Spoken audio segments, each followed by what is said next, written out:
Hi team, this is Chris Abraham from GOHacademy. Welcome to the 2026 Go Reading Workshop Series. Now we're going to be doing a whole bunch of new problems involving reading for foundations of reading and reading special exams for teachers that are taking the reading exams in all the different states. Whether you're in Massachusetts or Ohio or Connecticut or North Carolina, wherever it is, or Texas or California, whatever state you're in, we're going to be covering those core ideas in phonological and phonemic awareness, phonics, fluency, reading comprehension, these core ideas to help you pass your exams. Use these videos to get better at these exams, to get better at the tests and pass them. Now let's just jump right in. Let's start, let's go, and let's have fun.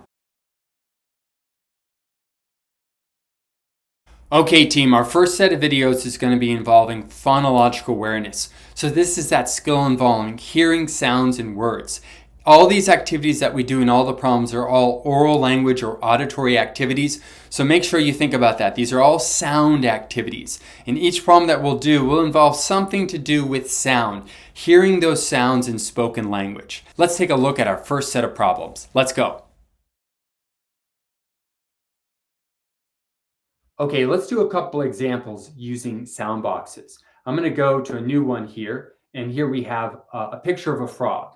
Now, here we have the picture. So step one, we'd hold up the picture of the frog to a student, and the student would say frog, or the teacher would say the word frog, and the student would repeat the word frog. So first, you hold up a picture, and the teacher says the word, and the student repeats the word, right?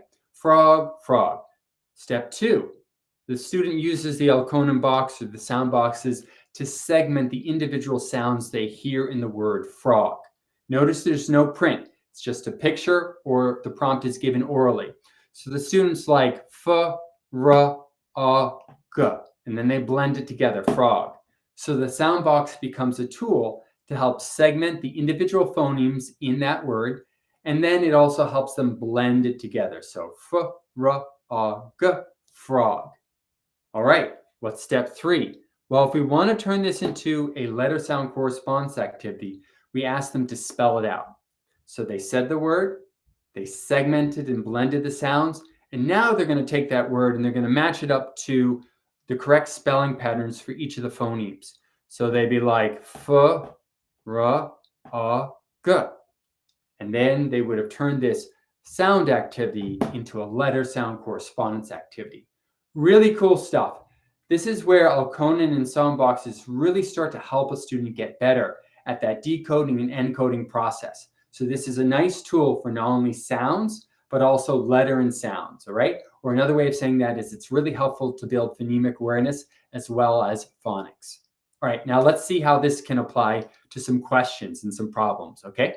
All right, I hope you enjoyed this video. If you did, give it a big thumbs up, share it with a friend. I'll see you in the next one. Take care, team.